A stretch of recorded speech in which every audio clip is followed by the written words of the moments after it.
Hello, this is Mohammad Toosy, your Lean Six Sigma Master Black Belt.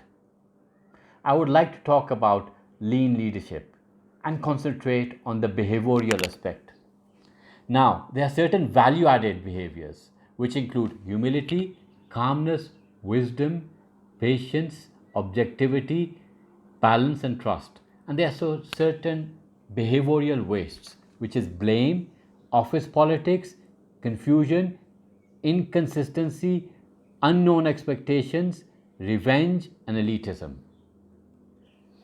Now, there are certain things which I would like to explain in terms of lean leadership.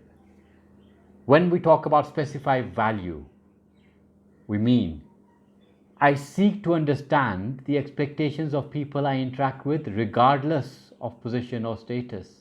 I consider the perspectives of key stakeholders, associates, suppliers, customers, investors, and community.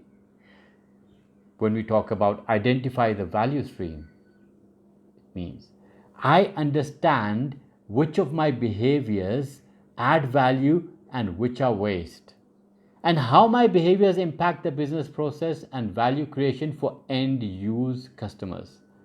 I strive to achieve non zero sum gains. Flow.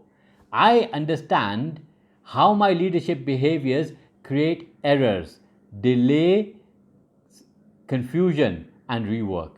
I think about how to do my work in less time to help improve workflows. I am not an impediment to information flow. When we talk about pull, I understand the pull signals that my key stakeholders give me. I strive to do what is wanted, when is it wanted, in the amount wanted, and where it's wanted. Continuous improvement. I work to eliminate behavioral waste. I continuously improve my understanding of behavioral waste and strive to eliminate it to facilitate information flow. Thank you.